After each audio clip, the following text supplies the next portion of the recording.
अब मल्लिका आंकड़ों के द्वारा आपको समझाएंगी कि ये कैसे युद्ध आगे बढ़ रहा है। मल्लिका।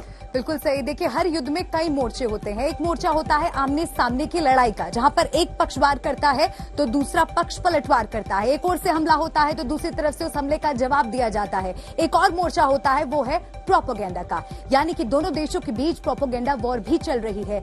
ये बताने की कोशिश की जा रही है कि हमारा तो बाल भी बांका नहीं हुआ, लेकिन दुश्मन देश का कुछ नहीं बचा।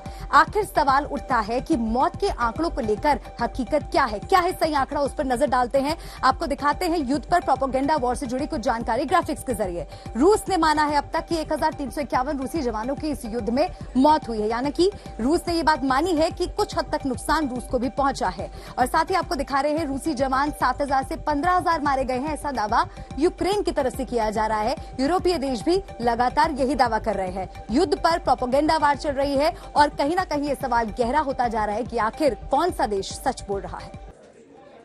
तो युद्धग्रस्त यूक्रेन में बड़े स्तर पर तबाही मची है, शहर के शहर तबाह हो रहे हैं, लेकिन इस युद्ध में रूस को भी नुकसान पहुंचा है। प्रोपेगेंडा वॉर से जुड़ी जानकारी हमने आपको दी, आगे का अपडेट आप तक पहुंचाएंगे आशुतोष।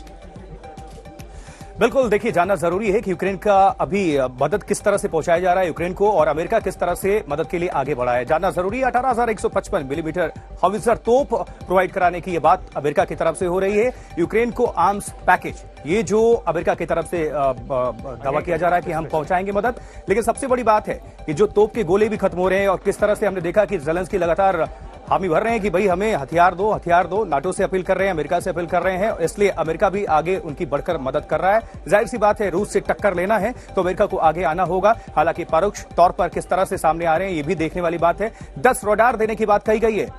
इसके अलावा हाउवित्जर तोपों की बात करें, वो एक देने की बात कही है। और वही एरियल सिस्टम की बात कर लो, 300 मानव रहित एरियल सिस्टम ये प्रोवाइड कराया जाएगा अमेरिका की तरफ से। 500 जेवलिन मिसाइल्स, ये काफी खतरनाक मिसाइल्स माने जाते हैं, उसको देने की बात कही गई है। और सबसे बड़ी बात है 200 M113 कैरियर, ये भी देने की बात कही गई है अमेरिका की तरफ से। और 11 MI-17 हेलीकॉप्टर्स की बात करें, वो भी अमेरिका ने इसके लिए भी हामी भरी है।